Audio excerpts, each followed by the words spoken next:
It doesn't take a wizard to beat the nutrition game. Ring those bells, clang those chimes. Milk and cheese each day 3 times. Meats are easy points to play. Eat 2 servings every day. Next come vegetables and fruits. 4 full servings down the chutes. Take 4 foods made from grain to score the bread and cereal lane. Add them together and what do you get? A super diet, you can bet. This message presented by your local Dairy Council.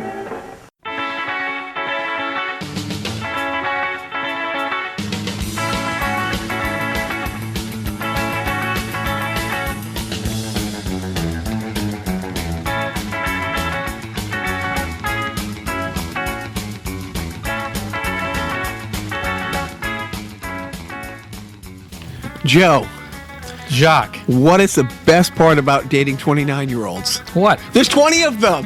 Hey! Heyo. Welcome to Carnival Personnel. I'm Joe, I'm Jacques. and we're here, not in our regular place. No, we've actually got Joe out of the basement. It's a big day. Ticker tape parades are coming. And we are on location for our first non-Joe Man Cave podcast. Yeah, it's pretty sad. Well, we went from one man cave to another man cave. And do you want to introduce the man cave's owner? We are, we're going to give out our buddy Robert's home address, all his tax information. We are at our buddy Robert's house. Hello, Robert. Hey guys, how's it going? Well, now that we're here, we're at Robert's location because Robert has one of the coolest man caves we've been to. It's his own personal walk through 1981 through 84, Roughly. 181 through 84 arcade. We will post pictures later of some of the games. We will get into Robert's gaming obsession, that rivals Joe, that rivals nobody else other than the people in King of Kong that we'll get into. But that's what we got on tap coming up in this week's Carnival Personnel. But Joe, to start off, let's get right into This Week in Awful. Yeah. So, I mean, there's so much awful in this week to talk about. We should probably drill down a little. Pick one or pick one or two things. No whammies, no whammies. And we land on the Morning Joe fiasco with Donald Trump tweeting about Joe Scarborough's Morning Joe show and him and his wife, or soon-to-be wife, Mikra. Yeah. And you can take it from here because I'm choking on my own rage here at how dumb this is. Well, the thing is, unless you've lived 100% under a rock, everybody knows the tweet that went out. And again, he has the pseudo leader of the free world has nothing better to do than to pick fights, mostly with people in the media who don't kiss his ass. And he just starts tweeting out. It's one thing if he tweets out, these guys I don't like, whatever, but he has to go and just say the most awful, misogynistic. And he's not even doing our podcast. He's not even doing on a podcast. But literally, it's one of those things where you wake up and you see this and you're like, is this The Onion?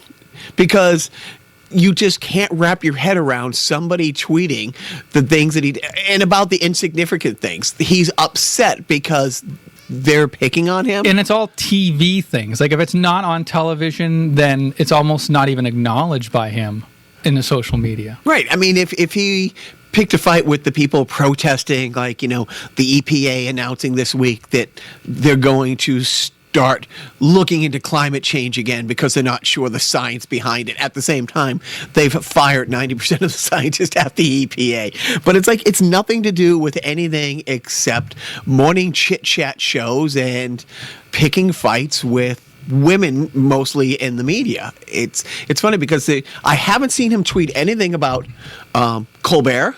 Well, he had the one thing. He didn't even come out about the Colbert thing. But it's like, what about Colbert? Conan can say anything he wants, and he doesn't tweet anything about Conan. He doesn't tweet anything about Jimmy Kimmel. He doesn't tweet anything about anybody else who makes fun of him, who doesn't like him in the media. It seems to be he likes to pick fights with. Well, he makes fun of SNL. He picks on SNL. He picks on SNL, but I'm talking like, every single night at the beginning of all these late night shows, they open with their version of This Week in Awful. However, they get to do it daily, so it's This Daily in Awful. But have you ever seen him go after a Conan or go after even a Letterman when a Letterman, was around, or any of these guys.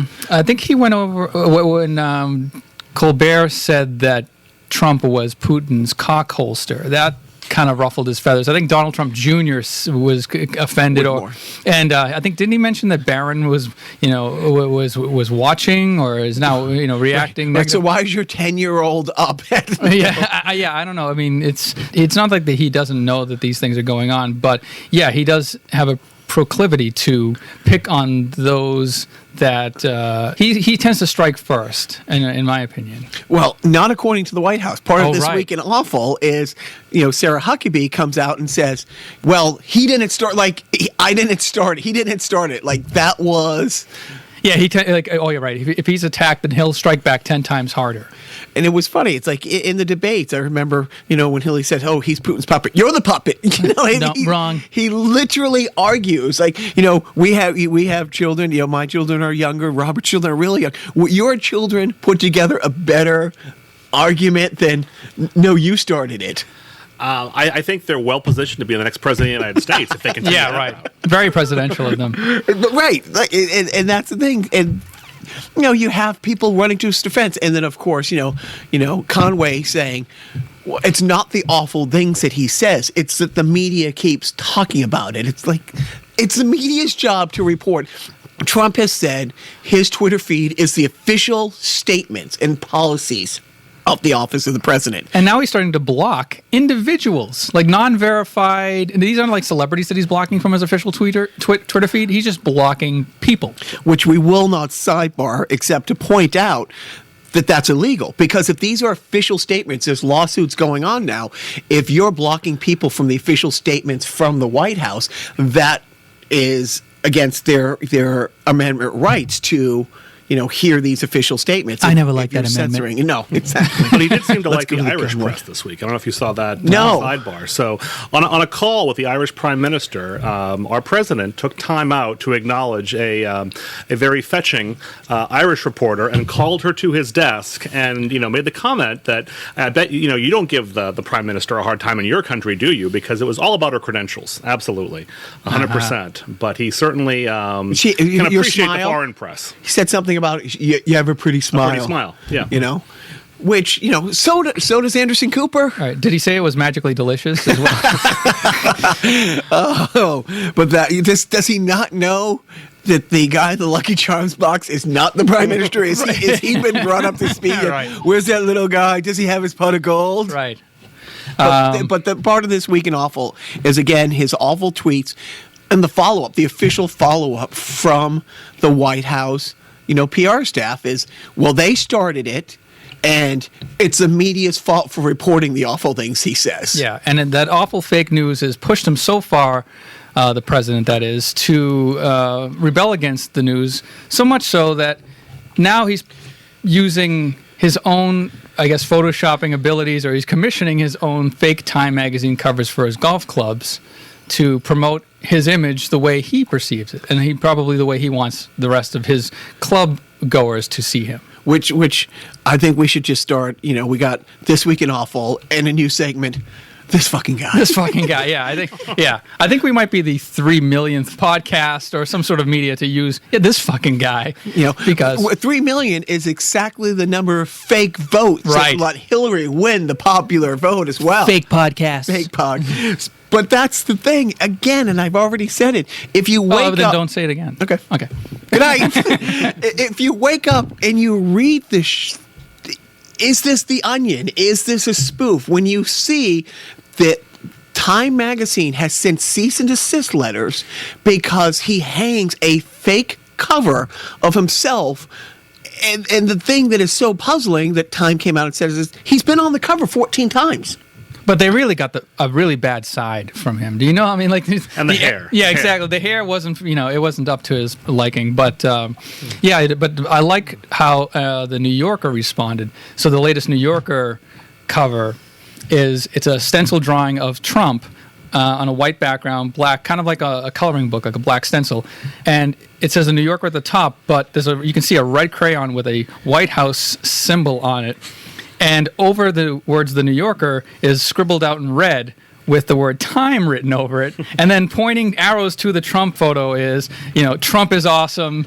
We love this guy. He's the greatest, and then it's just fantastic. And well, my two questions with it, in all seriousness, how deep do the psychological problems run that you need to have a fake time life, photo in all your girlfriend? I mean, like, truly, who would do something like that? I tell you who would do something like that. Me, Robert. When I was 12 years old and I went to Hershey, Pennsylvania, I posed at one of those booths, and it was like Hockey Player Weekly, and I had the fake Hershey Bear uniform on, and it was in a cheap frame that hung right next to my Rush mirror in my little room that I won at the Wilmington Carnival one year, and that hung on my room. So I put that up when I was 12, and I think, God, how long did it hang up there?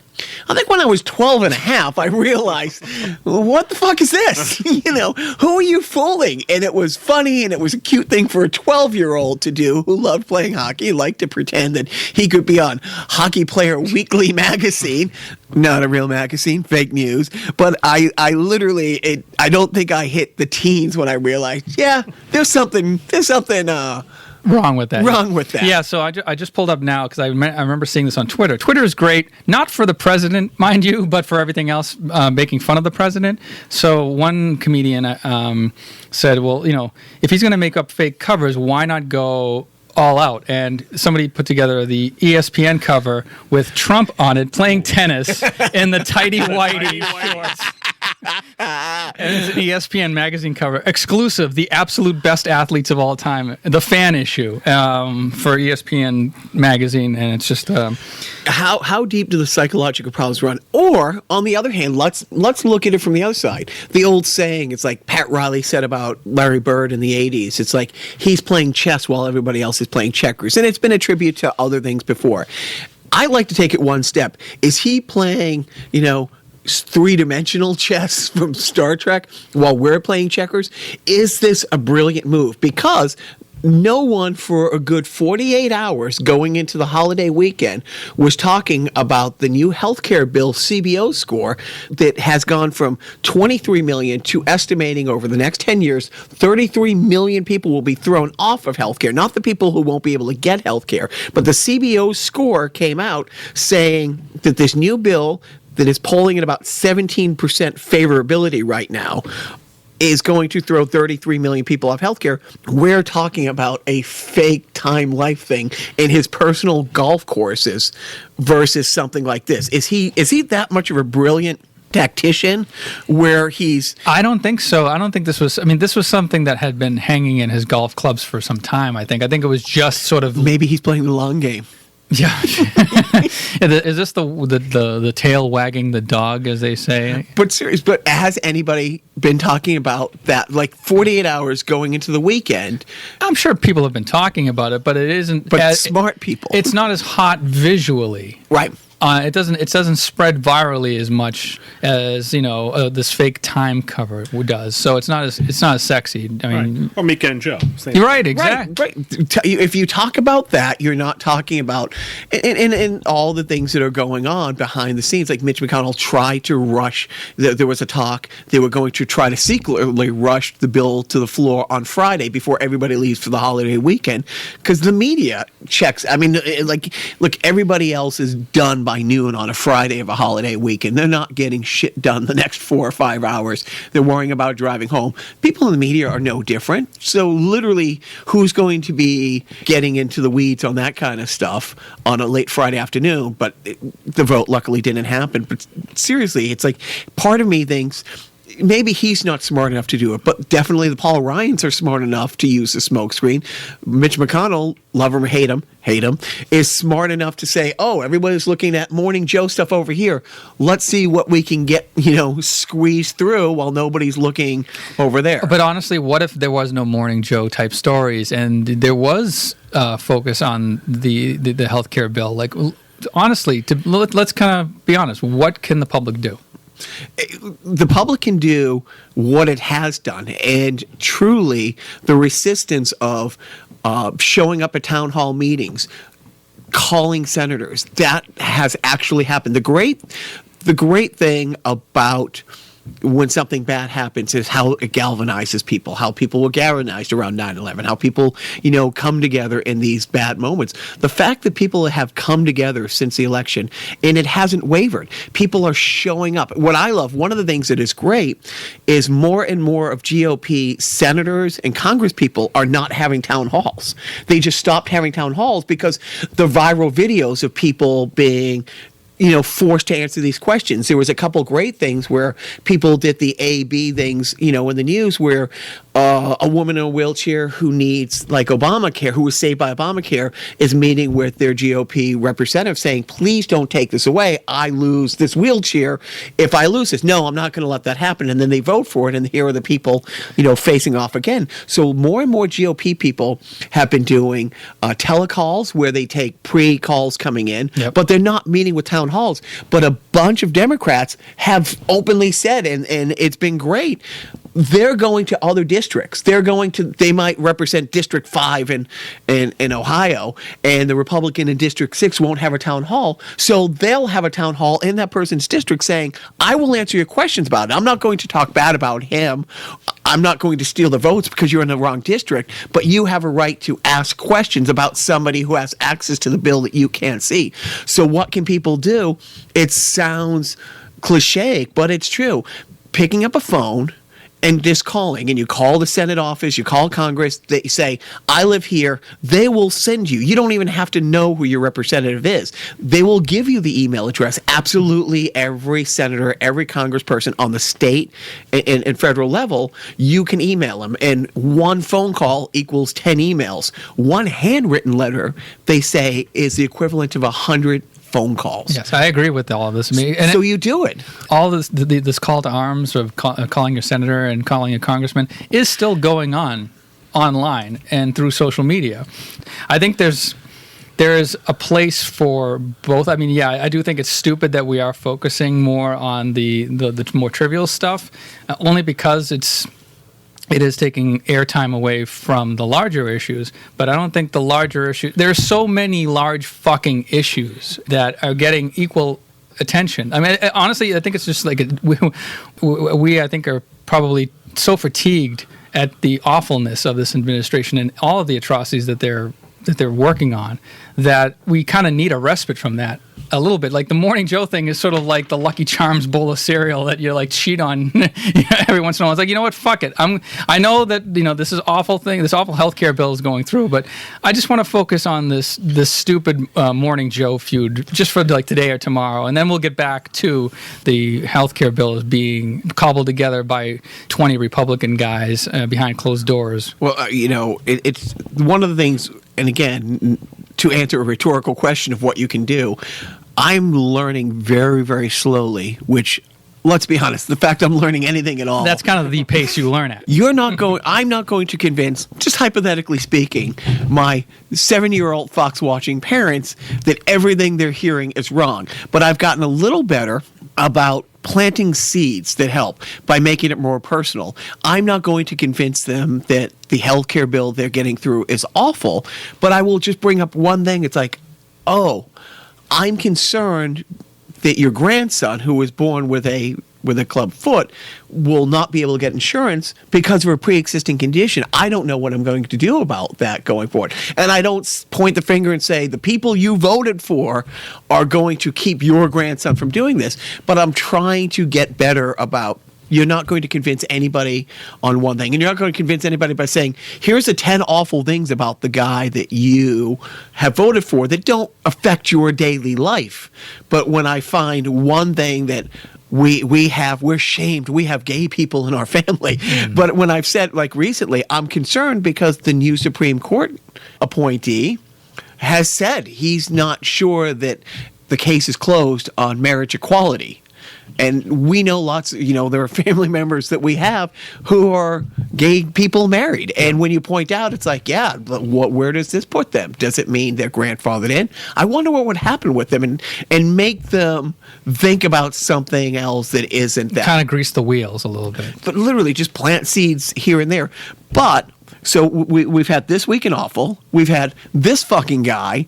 And now a new segment while you were sleeping, and it's like what we're talking about, where the Morning Joe distracts from this. What happened while you were paying attention to this? And actually, there was a little good news while you were sleeping this week. When 9/11 happened, there was a rush to get a bunch of stuff through. There was a rush to get Palpatine extreme power, a grand army for the Republic, and a lot of laws went away of checks and balances of whether you can send troops in without getting permission from Congress, without running through the thing.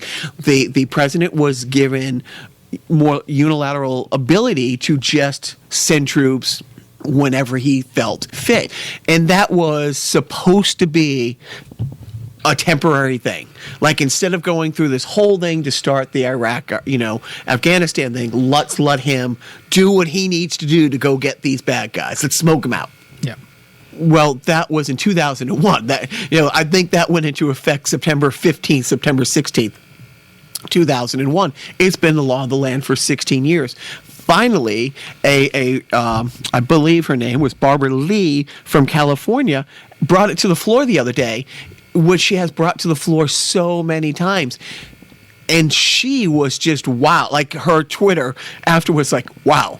Because she brought this forward, because it's turning out there's no transparency. There's been no press release that we actually have an estimated 500 boots on the ground in Syria. We actually have gone past sending a couple advisors, helping send X, Y, and Z, part of the coalition there that's fighting. It's gone the next step, and we have boots on the ground. Nobody in Congress was told about this. There's been no press briefing. Technically, there's no law that says the White House has to disclose when they sent troops from point A to point B and how many. But it's trickling out that we actually have boots on the ground fighting in Syria right now. And so she brought it up, saying at one point this was supposed to go away.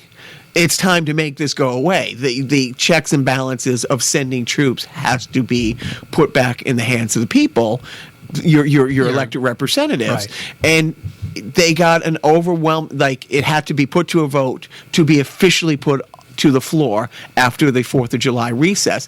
And it was something like 85-90% of the votes to agree to bring it to the floor, which they were stunned with. Because I think it was one of those laws where a lot of people didn't realize, oh, fuck, that's still in effect. Because half the people in Congress weren't there when the law was put into effect. It's not something that is talked about every day.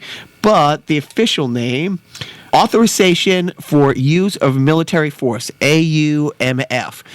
So look that up. So while you were sleeping, something positive actually happened in ways of limiting, like, the chancellor's extreme power. Yeah. I love democracy. Yeah.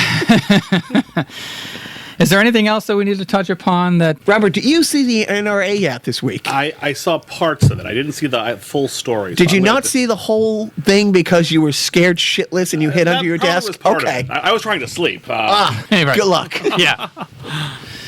So the NRA put out this ad. I don't know where it airs. I'm sure it airs on television in, like, the Midwest and the South, but online, thanks to the internet, it airs in America. Yeah, it airs in America.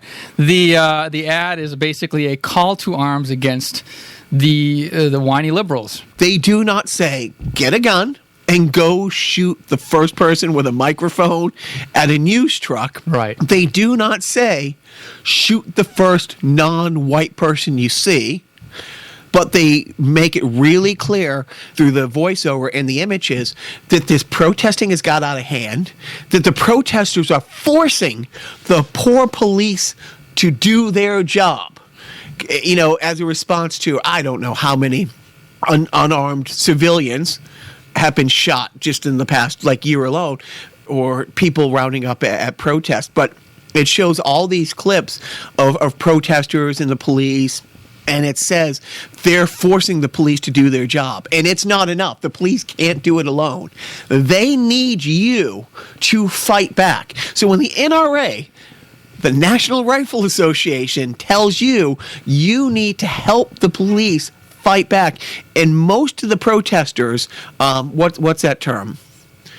aren't crackers. I'm trying to think. They just happen to be people with permatans. Yes. Are protesting, and they're saying flat out, this is all caused by the media.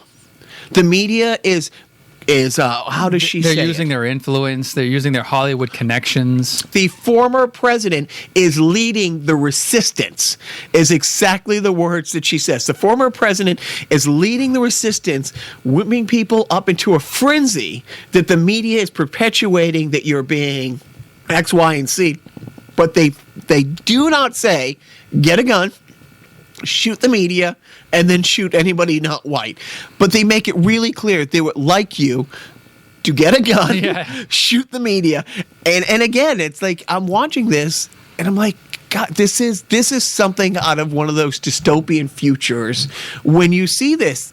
And then you hear the pushback from people in the NRA saying, this is no, I'm not going to go along with this. But again, it's just the world we live in. Yes. It's a crazy, mixed-up world. How did this not make This Weekend awful? Well, how about new segment? This weekend, honey, I just shit my pants. Yeah, so... Enough with the This Weekend awful and this fucking guy. Yeah. Let's get to why we're here today. We are here again with our guest Robert, who's popped in a couple times. Robert does have an impressive man cave.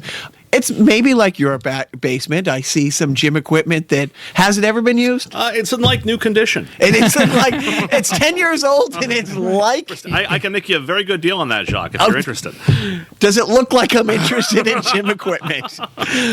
But why we're here is visiting Robert and his family a month or so ago, a couple months ago.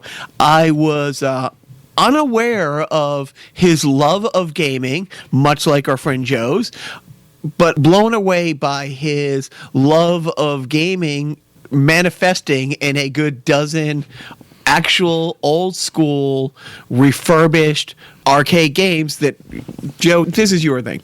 Yeah, so he has, right now to my right, I can see 9 arcade cabinets, 6 of which are functioning, right, Robert? Yep, that's correct. And 3 of which are still in the works. So I'll go down the line. Galaga, Defender, Donkey Kong Jr., Dig Dug, Millipede/Centipede, Popeye, Burger Time, Return of the Jedi, and Seawolf, which it looks like it's from the like late 1970s. You got it. These are all fantastic, and by the way, all of which have their own customized keychains to go with the coin cabinet. Gotta have the customized keychain. Yeah, I mean, so Popeye has a literally a 3-dimensional Popeye keychain to go with it. A Burger Time has a burger, et cetera, et cetera. These are all fantastic. You turned them on earlier. I got to play Dig Dug for about 5 minutes before I humiliated myself because I'm not good at Dig Dug. But this is what I would aspire to. First, I aspire to buy a home. Secondly, I aspire to buy a home with a basement that I can finish and house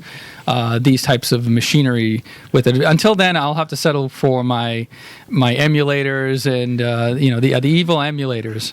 For somebody who games on a budget, that's sort of that's sort of the route that I have to take. But I guess we'll probably spin this off into a more of a sideshow. But I guess maybe briefly, maybe you can sort of touch upon like how you got into collecting and what when you started collecting, and then kind of where you are right now. Sure.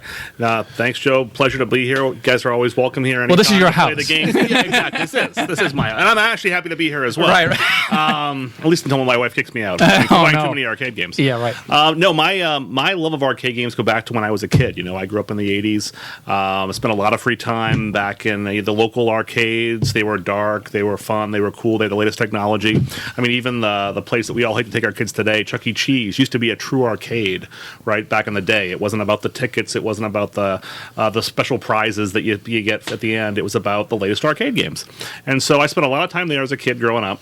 And then actually my father had a friend who he was a lifelong bachelor and had a lot of toys and had a man cave, and he had a couple of early games, one of which was Pong. And I was like, wow. I never heard of it. What is that? It's one that's out there once in a while. But I was like, wow, you've really made it. This is just ingrained in my head since I was like 6 years old. You have made it if you have an arcade game in your house. How cool is that? Ricky Schroeder. Oh, I was going to say Silver Spoons. Yeah. And I love Ricky Schroeder and Silver Spoons. That was and there's a train here. There actually is a train. But that was when you talk about. And Dexter Stuffin's my attorney's going to come down. Wow, did we go deep? Yeah. That's a deep cut. Right. But when you say here you had a personal hero who had a machine, it's like the fact that everybody who saw that was like, oh my God, they really must be loaded if he have a real video Or game. like, can they do that? Like, is that legal? Yeah. It's only supposed to be in a restaurant or a bar or an arcade. Yeah, right? someplace it's not for home seedy. use. Right. You know. Well, so what year are we talking? So this is, my first love of it. We're talking about 82, 83, 84, right in the prime, right before the bubble burst. The first the gaming crash, yeah. Yeah. So, I had an Atari 2600 like probably every other kid on the block, although I wanted an Intellivision. And I'm still bitter to this day that I did not get an Intellivision. You will someday. Climb the ladder. Keep trying. Would you like to come to Joe's? Because Joe does have an Intellivision. I do not. Oh, that's the one don't you don't. spread lies. Oh. Fake news. Fake news. We're on eBay later, Joe. But again, it just ingrained to me from an early age. This was something really cool to have, and I like everyone else, I kind of got hung up in life, and then all of a sudden, probably about 3 years ago, I don't know if it was my mini midlife crisis or just my my love of gaming. I didn't have time. I found that I have a PS3. I've had all the PlayStations up to PS3. I've had the Nintendos, the Segas, etc. But the games have gotten so complex and so much more involved, and that's fantastic. That's great. But for someone who's like me in their early 40s, I don't have the time to sit here and understand the Patriots' true playbook so I can challenge Belichick online. Right? I've got 10 minutes at the end of the night. I'm tired. I want to blow off some steam. I want to have some fun, and nothing beats that like a joystick and one button. And that's what 90% of these games were. So it was kind of like, wow, hey, you know what? I never use my PS3 anymore, but I bet if I had, a Donkey Kong or a Pac-Man in my basement, I would probably play it every night. Because you can turn it on, play a game in 5 minutes, and be done. Or, if you're good at it, maybe 20 minutes. You mean it's not downloading updates as we speak? It is not. It is not. It is pretty fixed. But for me, anyway, I happened to go online. I actually went on eBay, of all things. And you can get these on Craigslist or lots of other places, but auction sites. I happened to find a guy who was selling a Popeye machine, which is a Nintendo cabinet, over in Tewksbury, Mass. And I said, oh, okay, that's pretty close to where I live. I'm about a town away. What is the home address again? We got over that. The home address is 1600 Pennsylvania Avenue. Again, fake news. But I went over there and met this guy, and he was in his early mid-30s, and his wife, and he had done the coolest thing, in that in his dining room, in his formal dining room in his house, he had 3 arcade games and 3 pinball machines. And I said, holy shit, I was blown away, and I said, why and how did you do this? And he said, listen, I had an extra, 10 grand sitting in an investment account, I would day trade it, and I was like, this isn't really fun. Having these games and having people over, and that's fun, right? So I took the money out. I bought a couple of games. He bought a couple of high-end pinballs like Addams Family and The Simpsons. Yep. And he had Popeye, and he had Donkey Kong, and he had another game, which was maybe it was Gorf. And he said, and here they all are. They're all in great shape, and I'm selling the Popeye just because, we don't play it enough as I'd like to. I'm looking to get something out, and obviously space constrained because these things aren't small. Are you interested? So, I probably sat there and shot the shit with him for about an hour and a half before we even got to the game because we're both, so geeked out by this. And ultimately, I said, you know what? I'm probably not going to get it. And I went there thinking I wouldn't get it. I was just going to look at it because it was $600. And it didn't need any work. The side art was redone. It was in perfect condition. And to this day, it's of all the machines I have, I've had the least amount of problems with it. And I said, we've got a lot of bills. We got kids. We had a dog at the time. I'm like, I really shouldn't spend. I can go buy a new PS4 for $600. Yeah. And so I went down to the bank and PS4 for $300. Took $600 out and walked back to the guy's house and said, "Let's do it." And then I had to get it home. Right? And I don't have a truck, and I don't have a big vehicle, and so I borrowed a buddy's pickup truck. The next day I went and got and realized they're pretty strong and pretty stable. Yeah. Just basically got a 2-wheel hand cart, took it down the steps, put it in the back of a pickup truck, took it home, plugged it in. I'm like, now this thing's not going to work, right? Because because I've moved it. It's an antique, really. It was made in 82. Yep. Sure enough, have not had a problem. Fired right up to this day. Have not done one bit of work on it other than putting in a chip so it saves the high scores. And like looking at the rest of the machines, like it is the cleanest and probably the most pristine machine that you have. Like, it is, absolutely. But he turned it on earlier, and we turned it off for the sake of the podcast, just so you wouldn't hear the do startup music every 5 minutes. Yeah. But it's that I could probably go to sleep listening to to the startup music from Popeye. But this is kind of what so you're my hero. What do you want to be when you grow up, Joe? I want to be Robert. Right. Yeah. Perfect Joe impersonation. Yeah, dead on, actually. Is that Joe over there? I can't see too well. But these are, this is all fantastic. So, I think we'll probably save the meat of the discussion for our sideshow coming up. Are you promoting our other show on one show? Yeah, shamelessly self-promoting. We're going to tease this. When did you become me? Right. You all right? That's my job, is whoring ourselves out. I know. Sorry, sometimes I got to turn it. But we will, because we wanted to have Robert on, but there was no way in a 5 to 10 minute segment, between this fucking guy and This Week in Boston Breaker history, would we really be able to get into the weeds of this. But it is. So come back later in the week. There's going to be a full Robert breakdown.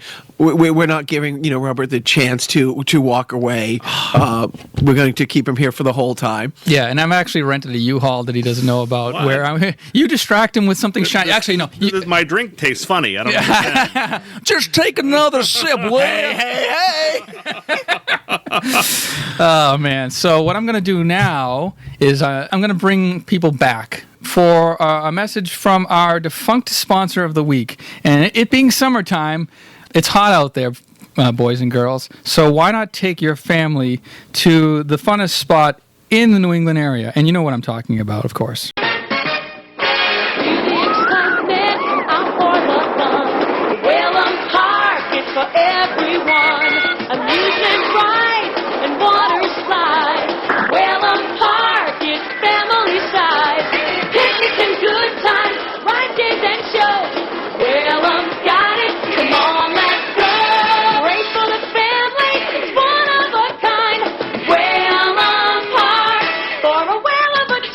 That was Whalen Park. Remember Whalen Park? I sure don't, because I never went. That makes two of us. Yeah. Oh, well, I was going to say, you don't look Portuguese, Robert. What's your excuse? I hate you. Most people do. No, but Whalen Park, briefly, let's not just let that sit out there in the ether. Let's talk about Whalen Park and those types of old amusement parks. You mentioned Rocky Point earlier before we turned the mics on, Robert. Sure. That was in Rhode Island, right? That was down in Rhode Island on a great piece of land, known for having the wild roller coaster, the Corkscrew, which I think had one corkscrew. Yeah, right, had a corkscrew, you're right. But talk about arcades. Oh, like those types of places like Rocky Point. I remember up in Salisbury, Paragon Park. Yeah. I went online and I saw that it went away in 84. Like, it's been that long. And then Whalen Park went away in 2000, and now it's like luxury condos. Like, that's what they do with the land. But like all these things, like, we'll talk about this more on the I guess on the sideshow, but the death of the arcade and maybe that might have because of the draw of arcades and family entertainment outside of the house has sort of dwindled, in recent years because of home entertainment and things like that. These types of parks have just sort of been wiped away because they weren't sustainable. Like, people weren't going.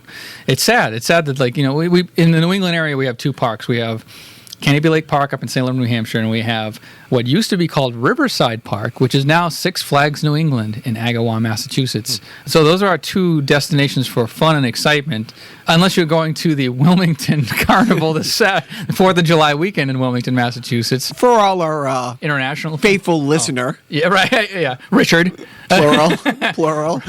Richard, you're listening. Is it possible to still get tickets to the Wilmington Carnival? I mean, I've heard demand is... Hey, the line to get tickets wraps all the way around. It's got a ticket booth. It's a ticket booth. It's got which is about the size of those old Kodak film drop-off things. No, but we were there today. It was great. It was family day. It was $10 for the whole family, unlimited rides, and some of the rides we had to wait in line for maybe 4 minutes. Wow. Yeah, it's and it was hot and but it was great. I mean, it's like those little carnivals. And are those big everywhere, or are those in New England? In New England, like they have like a circuit. I think like you mentioned in April at Revere. Near the Showcase Cinemas in Revere, Mass.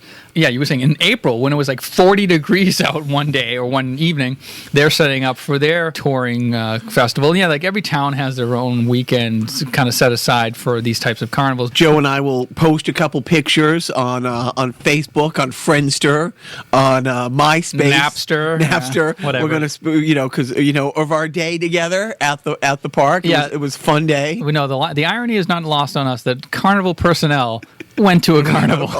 But no, there were plenty of nice rides there. There was the Zipper. Oh, wait, that was the bathroom. Never mind. Oh! I suck now, so at the bad. Wilmington Fair, did you get to see a lifer carney there at the fair, or was it more seasonal help? Seasonal. I think it was seasonal help. I think there's a couple people in upper management who might have really been the masterminds behind it.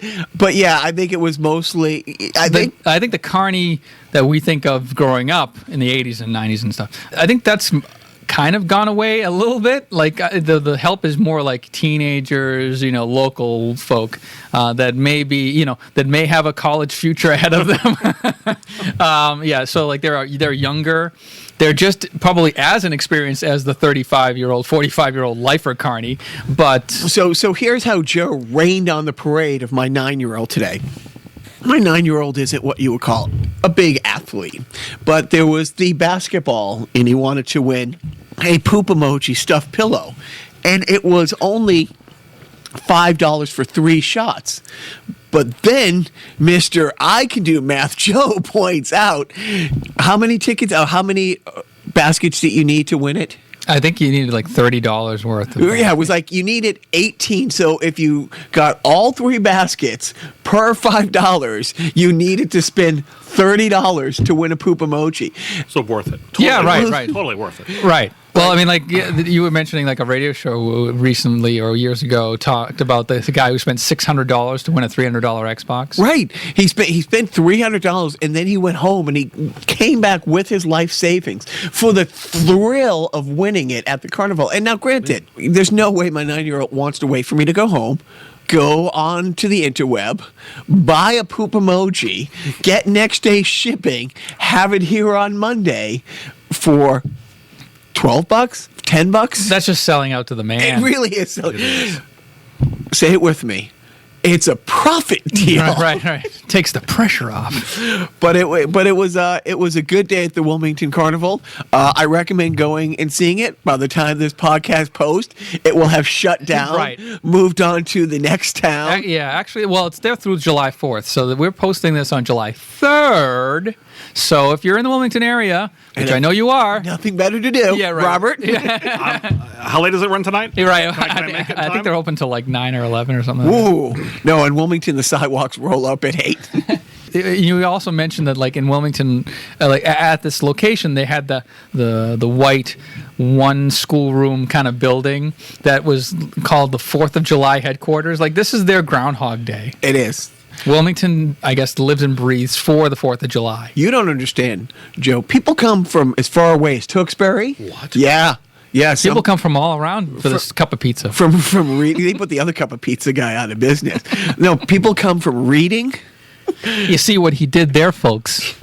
But yes, the Carnival Personnel Podcast made it to a carnival today. Right, we would have broadcast live from there, but Jacques can't ride the rides because he gets sick. His tummy gets hurt. No, it is seriously. I'd call myself a little sissy curly man, but I've been told not to be misogynist. Don't be. Well, first of all, that's insulting. Don't be presidential. It's insulting to sissy girlies out there. Sissy girlies. I know a lot of sissy girls that ride the zipper, and well, that came out bad. Hey! So yeah, that was fun. So now moving on to the sports. You like sport, right, Joe? I love the latest news from the local sporting squadron. Go, my favorite sports team. So of course, the world revolves around the New England Patriots. The big news from the Patriots this week, Julian Edelman naked on the cover of ESPN the magazine. Wait, what? Yes. I have to use your bathroom, Robert. I'll be right back. And for some reason, it upsets people to have an absolute ripped 5'7" dude. Now, there we go, Robert. Oh, there we go. Robert had it as his screensaver on the phone. He has beautiful children that he doesn't have as a screensaver. Actually, it's a GIF. It was moving. I don't know how they got it to move. What a GIF it is. The gift that keeps on giving. Anyways, Tom Brady was voted the number one player in the NFL this year by the NFL players. And that's what I like about the top 100 ranking that the NFL Network does. It's not a fan vote. It's not a popularity contest, and the great thing is all the talking heads, there's so many guys doing the interview who flat out I hate the guy. He's the best player in the league. Like last year, he was the best player. A couple guys were like, I'm a really big Peyton fan, but how do you not say, Tom's a go? Well, there was, to sidebar, one writer on Yahoo this week who had and if you can look it up, Michael Hurley, CBS Sports in Boston, wrote a great article. First of all, Yahoo promoted this article by one of their writers who has less than 2,000 followers, but gave his dissertation of why Peyton Manning is the greatest quarterback of all time and not Tom Brady. Maybe 15 seconds on the Google machine, all his stats were flawed. Like his touchdown to interception ratio were wrong for Manning, all these things. But so as far as the Patriots go, the big news this week, Julian Edelman ripped ESPN, some people not liking it. Tom, the number one, player voted by the players this year on the NFL Network ranking. But more importantly, and this week, Boston Breaker history, which is shout out to Biff.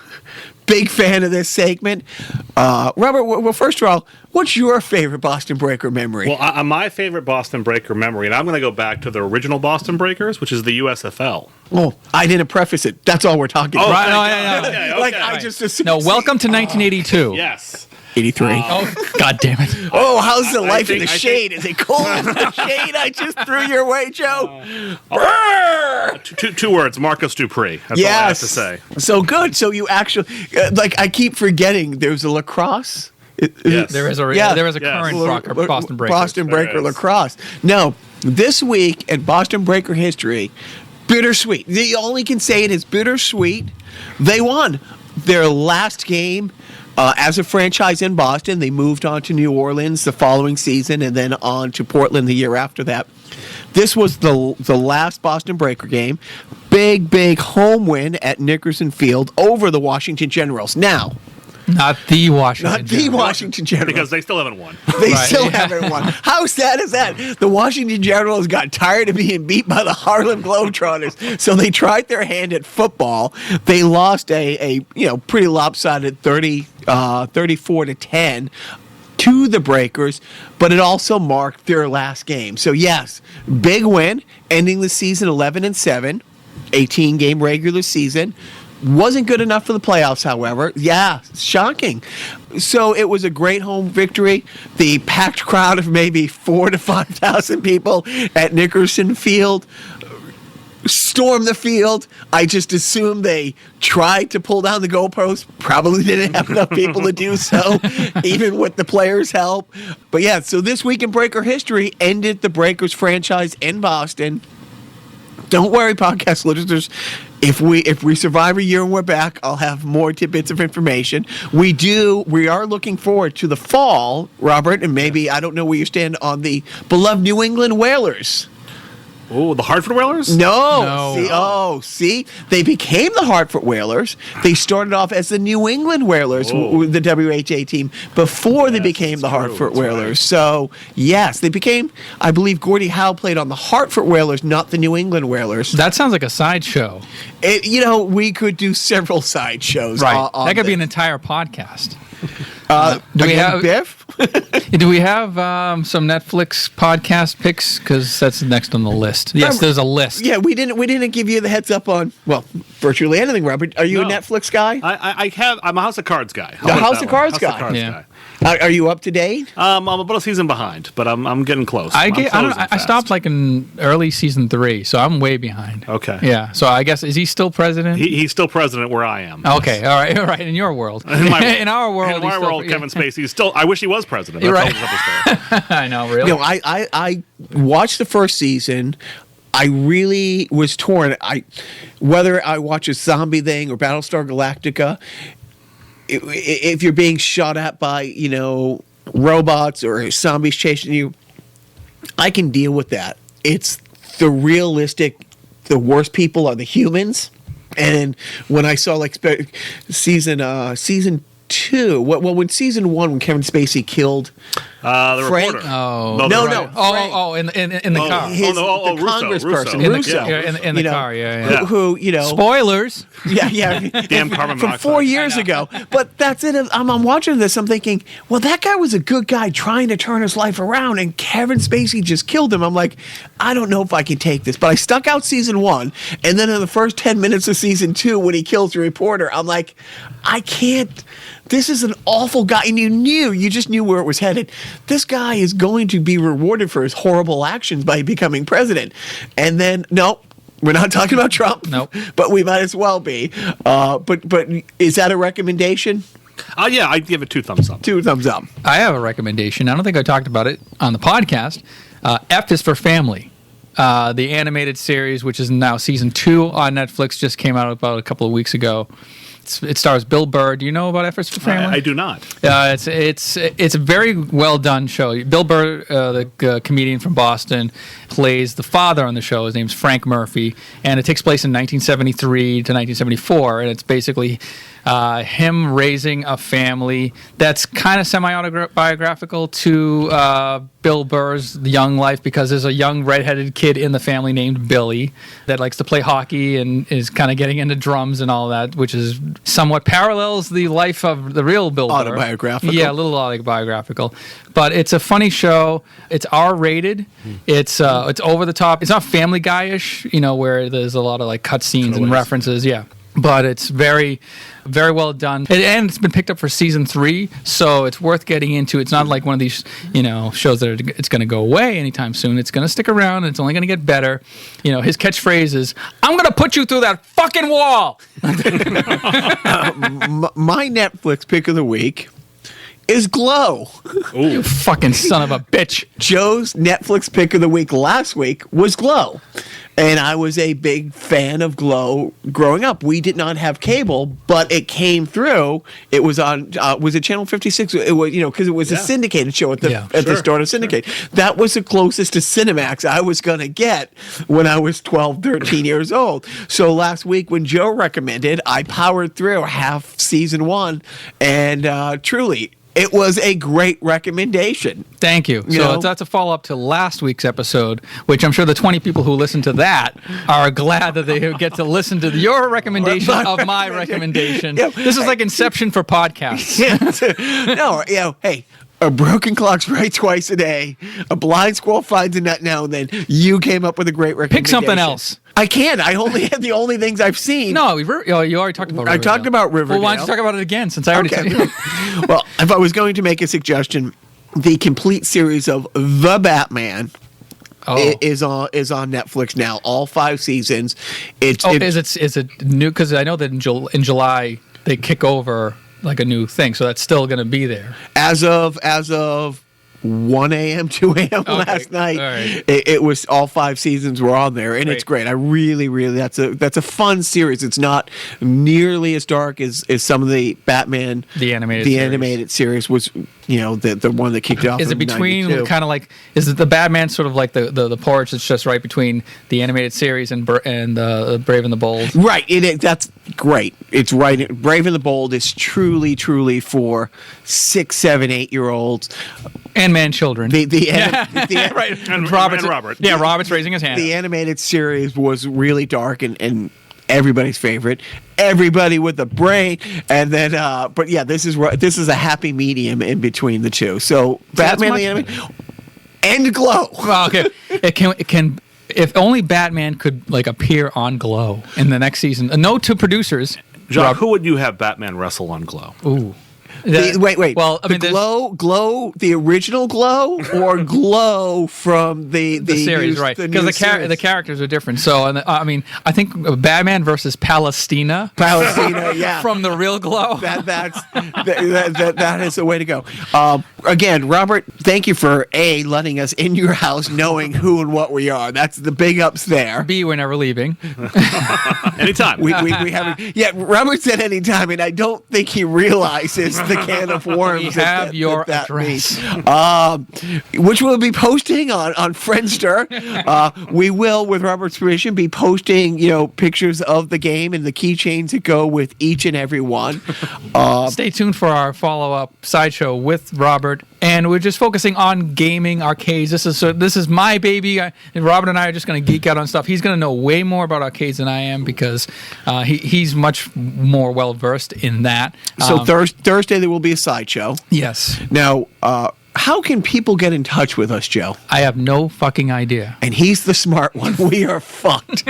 If you go to Facebook, you can like us on Facebook. Carnival Personnel Is that podcast. a difficult thing to do? I was in the middle of a plug, dude. Is that a difficult thing to do? I don't know. You tell me. I'm not a Facebook guy, so tell me how liking a page works. No. Okay. Because you're stupid. It's not going to stick. If I tell you now, you're just going to forget when you leave. I'll write it down. If you go to Facebook and look for Carnival Personnel Podcast, we're at Carnival Podcast.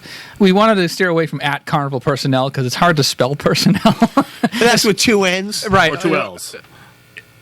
And the 7 is silent. And the 7 is silent. Right. We Scrabble players, we are not. Go to Carnival Podcast on Twitter. You can, follow us there. We don't really, I don't know. It's kind of a bogus account. We don't really do anything on that. We will. We will. We'll post We need followers, though. I'm not going to tweet to just me and Jacques. No, Biff is following now. All right. Hey, Biff. Now, is it really hard to go to iTunes, subscribe, press review, and write a review? Is that a difficult thing for people to do? No, not for smart people. Apparently it is, because none of you bastards have done it. I'm sorry. So all you bastards out there, if you could just get off your fat fucking No. Stay on your fat fucking ass. Oh, right. Because you got your roll over to the computer and just do a review. I mean, and by the way, if you're texting, all of you friends out there that text Jacques like about all these amazing things that we could do to better the podcast, put it on Facebook. Let other people know and chime in and voice your opinion. And don't be afraid to be public and put it out there. Privacy is a thing of the past. This is the future. And the most important thing is, please do not forget. Waiting by the back door with the cops and the clergy. The sex stopped stalling, it started it all. It's still not clear if the SWAT team's here just to keep the fragile peace. They look like kids, they're armed to the teeth. Anyone said we were better off dead, but since then he's found gold. Now he's pretty sure that the crowd